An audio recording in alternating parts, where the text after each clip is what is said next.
Konbawa, hello friends. So I've got some notes here, but I'm actually going to try and tell this story that I have written on my own, rather than using AI, which I am pushing back against now.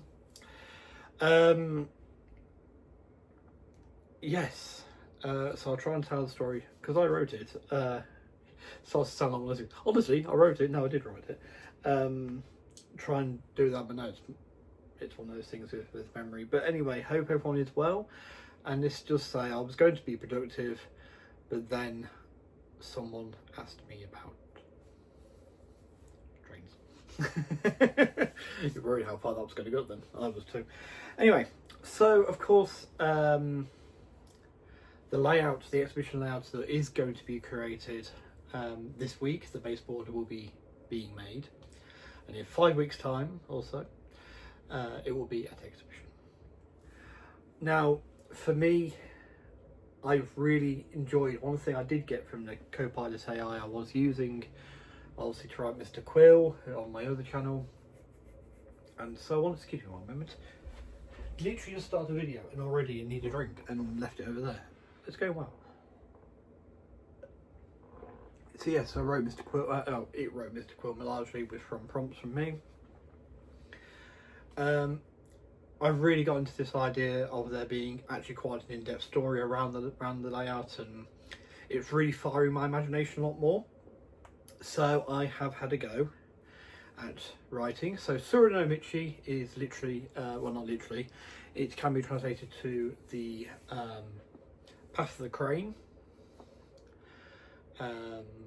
This refers to the river, which has lots of cranes living on it, so we'll need some engaged cranes. Not the type that picks loads off trucks and puts them into warehouses or onto ships. The flappy ones. Thin ones, to be precise. But yes, so yeah, that's the name of the whole layout.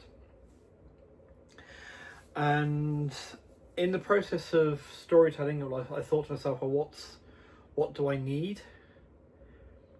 And obviously, I meant well, obviously, but I am a fan of the works of J.R.R. Tolkien. Not as in depth as some I hear on YouTube, of course, but enough. A bit more than going like the films. I read the books, I enjoyed the books, and yeah, I've played the strategy battle game and all sorts. But anyway, Tolkien said you start with a map. I'm probably wrong there on that one, but I'm pretty sure I saw he said start with a map. And obviously my track plan is my map. And I know some of the elements I want to be on the layout. That's my map. So I've got my map. And I thought, well, I'm going to have a village. I'm going to have a village or a town. It's a village now, but it's a village. I'm going to have a village and it needs a name.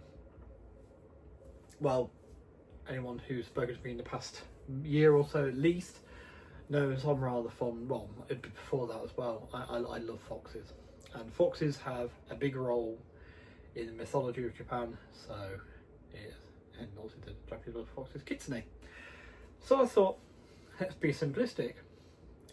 What's the word for village? You know, Heartseal village, Galley village, you know, it's a thing. Obviously we just had to say Heartseal or Galley Common, but you know, one of those things. So, and that's Mura, M-U-R-A. So I thought, well, Kitsune Mura. So from there, I then went and looked and checked what the naming convention was. What you know, are there place Mura? And yes, there are. Excellent. So we've got a name for the village. Now, why is it called that? Very animal themed so far, aren't we? Why is it called that? Well, that's where I thought I'd actually write the first of the stories. And like I say, I've got my notes. They are here. I'm going to bring them more into arm's reach just in case. And you'll know if I've got left, I have to go without. So yeah, so I'm glancing over there, but I've got Transport Fever 2 running, and I've just got an EF58. It's on its first trip out, and it's arriving at the last station, so all's good there, with a good load of passengers as well, even better. So, anyway, structure aside. So, first class. So, if everyone's sitting comfortably with a drink, then I'll begin. The first mention of Kitsune Mura actually predates the village's existence. A tale has long passed into myth and legend and all that good stuff. But it originates from the Edo or period, which is the reign of the Tokugawa government, which is one of the first times Japan experienced sort of true unity. Was under the Tokugawa government, so some bits of you may have heard of Nobunaga. He sort of started the process, but the Tokugawas are the ones that managed to do it. Not looking at it. And it tells the tale of a peach farmer, who lived alongside the river and had his orchard.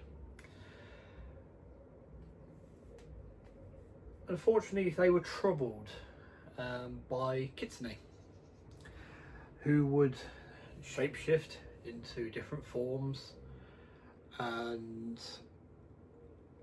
use these different forms to appear as travellers wanting food, or they'd play as other animals, or even sometimes appear as spirits or something, just to scare the family so they could come and steal the peaches. That's what they wanted. They wanted the peaches. Or sometimes they just outright take them. And this was troubling the farmer. So he journeyed to the shrine that was across the road. As I say, you got the farm, you got the road, and you got a little bridge over a stream into the shrine.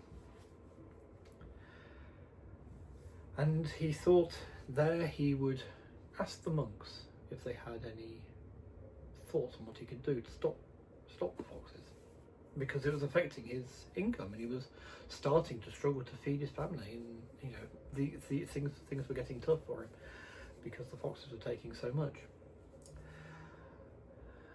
The monks said to him, "What you must do is you must go home and you prepare 2 bowls, one of rice, one of chopped peaches. You have to chop them up, one of peaches. And then wait in your orchard tonight, and one of our order will come. He will put a spell of protection on your orchard and take the offering, and that will be it." The farmer was delighted with the news. They thought that even that very night it could all be over, and all his trouble could go away. So he ran back home, and him and his wife prepared the rice and the peaches as instructed. And when darkness came, he went into the orchard and waited. It felt like hours passed, but still he waited. And then, when the moon was at its highest, he saw a figure approaching. I need to see if that figure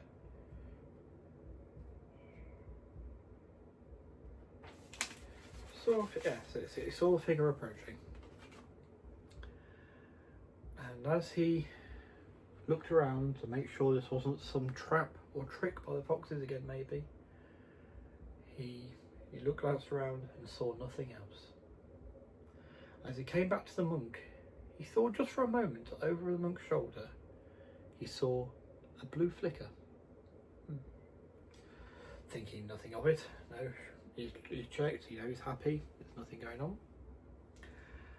He welcomed the monk with a bow and offered him the 2 bowls. The monk inspected the bowls and said, "This will do, well done." And then he put a spell on, said some words and put a spell, prayed and put a spell on the orchard, and said, "I have done our side of the bargain, and you've given us the offering. And I've put the spell on the orchard to protect it. So anyway, he takes the bowls and says, "I thank you. I will return the bowls at a future point." And yeah, so for the next 2-3 weeks, not a peach is stolen. Not one fox is seen, or shapeshifts. They're not troubled by anyone. There was one traveller who nearly had a stick waved at him to say, "You're not meant to be here," but fortunately his credentials were true, and after an apology he was treated to dinner with the family and went on his way the next day. But anyway, yeah, so this had all happened. Then there was a knock at the farmer's door one evening, and he opened it, and there was the old monk who said was returning the bowls, and he said, "If you want the spell to continue now, magic is most potent. Here's my magic is most potent in the first few weeks. After that, it needs every third night. You need to do this again with the bowls and take them out every third night if you want the spell to continue." And the farmer thought, "Well, absolutely, got to do this. It's been fantastic." And the monk smiled, said, "Glad it's working," the rest of it. And he started going back, started back up the path, and the farmer said, "Won't you come in? We were just going to have some tea, And the monk said, "Oh no, I can't. I must thank you. I must, good farmer. I must get back to the monastery. Actually, not the monastery. It's the temple. That's it. This is why I need my notes." So every third night, the farmer did as instructed and just left the bowl of peaches and the bowl of rice in the orchard, and the spell continued. And now years go by, and though they hear foxes, they see evidence of not one peach goes missing, and they are still not troubled further by these mischievous yokai, because that's all it is. It is all just mischievousness. There's nothing. They never would have intended him and his family to suffer. It's all mischief and basically getting a free meal of tasty peaches. So this is just establish that's an extra onto what I've written there. But so yes, years have gone by, and one year he gets a bumper harvest of peaches, and he thinks to himself, "Those monks have been so good to me all these years. I should really take some of my surplus and just give it a gift, say thank you. I've got enough to make my bowls every third night. I've got enough to sell at the market, in the town, and I don't need all of these, so I will take some." And so he journeyed across the road, across into the woods, over the stream, over the little bridge, and into the shrine. When he got there, he noticed that he felt uneasy. He noticed there was no one around. So he sort of called out, "Monks, is anyone there?" No answer. So he thought, well, there's the bit where we put offerings. I'll go and leave the basket there. They'll know who it's from, and hopefully they understand I'm expressing my gratitude. If not, then I'll return to collect the basket, and I'll just let them know that's what it was for. Okay. So he starts making his way towards the offering place, and a voice familiar yet not at the same time, said, "Thank you, good farmer. Leave the basket there, and we'll enjoy those. We appreciate your kind gesture." Now this really freaked him out because he looked round and there was no one there. He couldn't see where the voice had come from. So, not knowing what to do really for the best, he thought, "I better do what it says," and he put the basket down. And then he ran all the way back over the stream, over the bridge, over the stream, out through the little bit of wood and back onto the main road, where he chanced a glance back and just thought he saw a large white fox's tail disappearing into the undergrowth.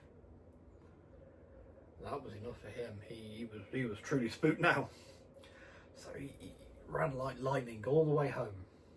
Well, admittedly, wasn't that much further, but he went. And as darkness started to fall, in the woods themselves, he saw blue flame flickering. He didn't know what it was. He'd been told stories of kitsune when he was younger, but for the life of him, he couldn't remember what the details were. Had he angered the giant fox he'd seen? Had he insulted it with his offering, or by not speaking back more confidently, or something? Was this light to seek vengeance upon him? He couldn't know. And he kept trying to tell himself it was in his head, it wasn't real, it wasn't there. The fox's tail, he only saw the tail. It can't have been there. Really getting himself quite a panic.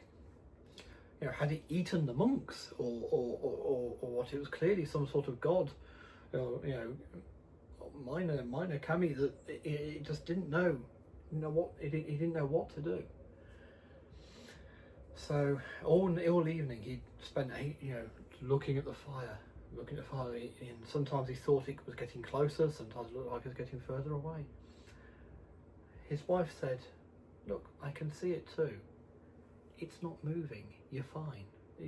You're okay. You'll be alright. It would have got you by now." He's like, I don't know though. How can we be sure? How can we be sure?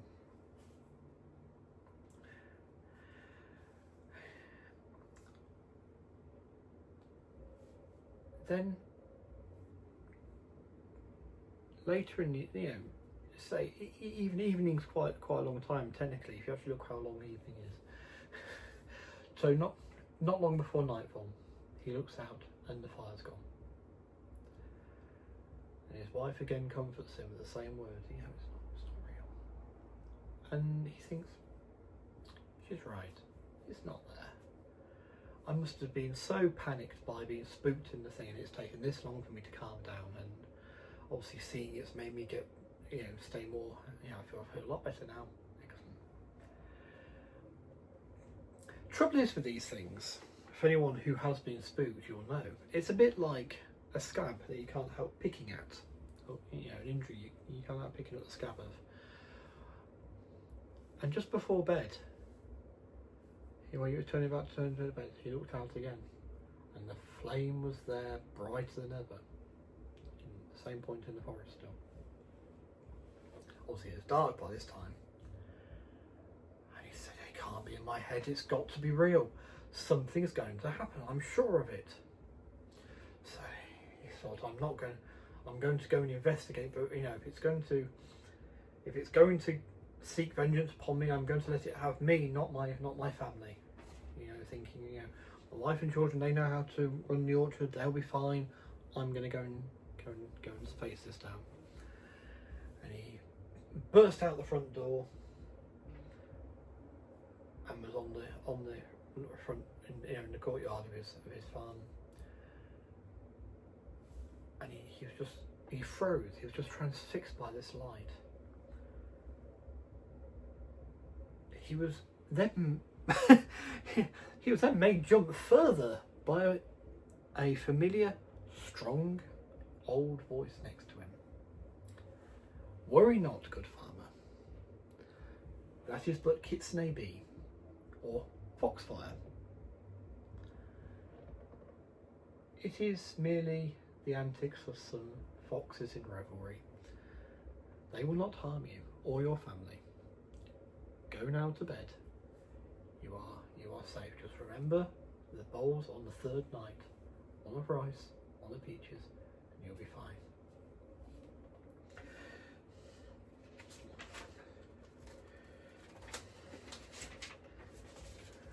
The kitsune are playful.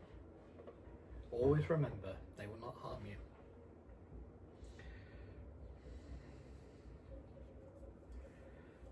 The farmer was sort of a bit taken aback. He hadn't heard the old man approach, the monk approach. I'm going to use this as the last bit. Yeah, the old man approach. The monk then bowed deeply, and the farmer was struck by how brilliantly white the old man's hair was. It wasn't just sort of, white and grey and fading to the black. It was pure brilliant white. The monk straightened up and the farmer made to say something. Probably was it about the fox he'd seen, was it? Who knows? But the monk's eyes flashed blue for a moment, and he repeated, "Go now to bed and rest, farmer. Good farmer, you will be fine." And then he turned and headed back in the direction of the shrine. So, make of what you will of that. I'm kind of I know it's not hard really, and as soon as I say that, it all makes things a little bit more obvious again, but I know what's going on. Our good farmer's a good person, but has been tricked again. But it's all been mutually beneficial this time. But yes, so this story obviously was told in that early time, and it, as things progressed,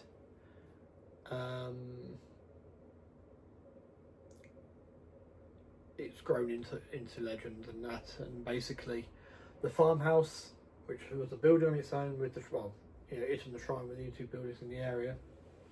The farmhouse was joined by more buildings over the years, and because the legend by this time was so strong, and it had been joined by another one, more to do with the shrine and the giant white fox,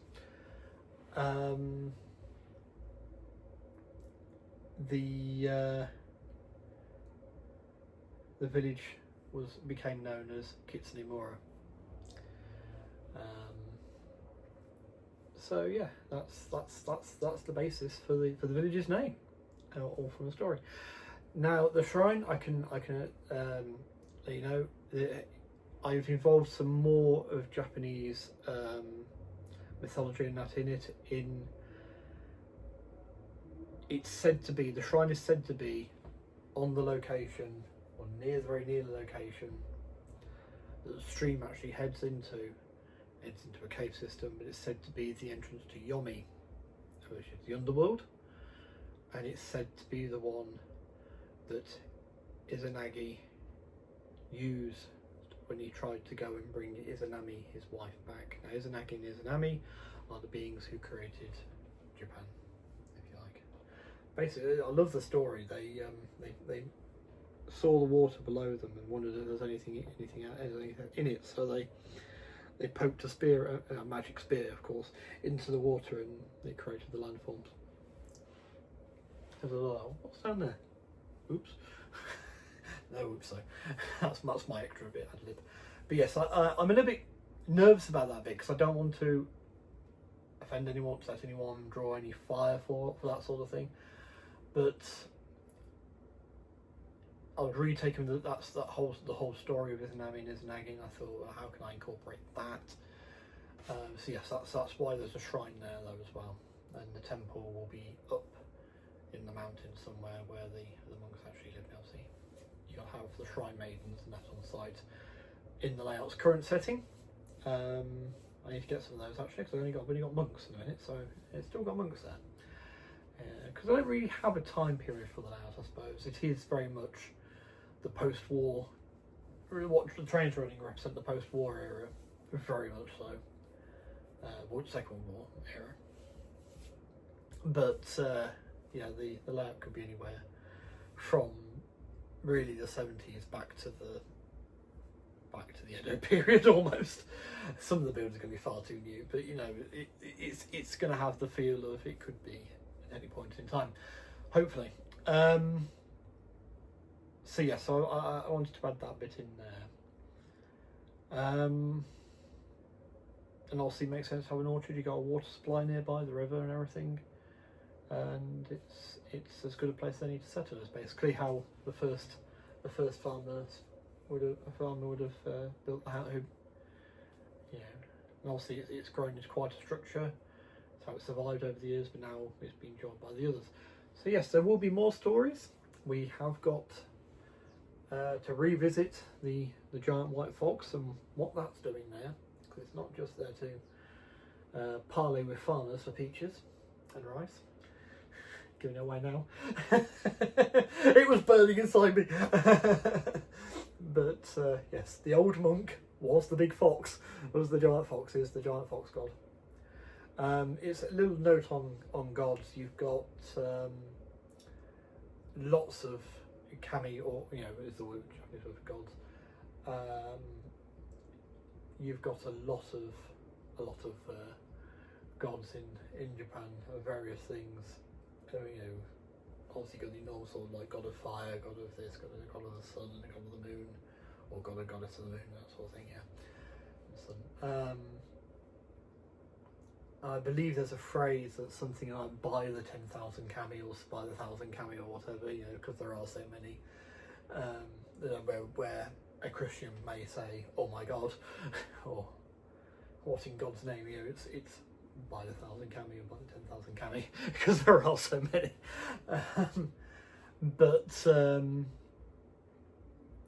Yes.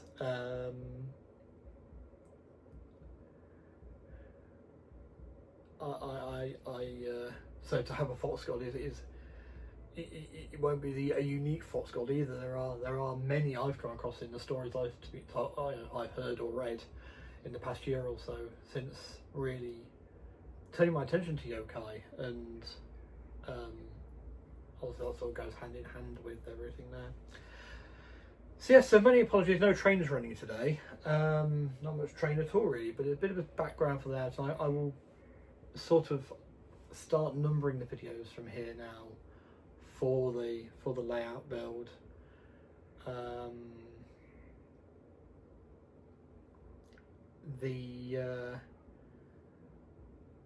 The track is all here. I can quickly show you that. So there's the outer curves, there's the inner curves,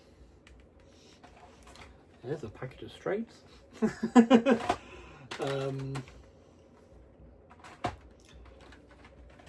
And I do have these rather beautiful bridges. Got two of these ones to go side by side on the one side, and then because I want the river to come right across the layout, we're going to have another bridge on the other side. So I've got two of these. Now this one is very special to me. This one was bought for me by my grandparents, and I've never been able to use it because I couldn't work out how to get the rail joiners on, but now I've worked that out. I can use it, and yes, I'm looking forward to doing so. So it looks like it's bent. Be less than ideal.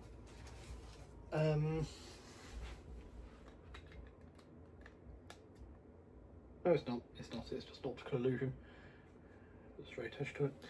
But yes, so we've got two of those obviously here, for one for each line, and then there's also the loose track pieces. So I won't show you all of those.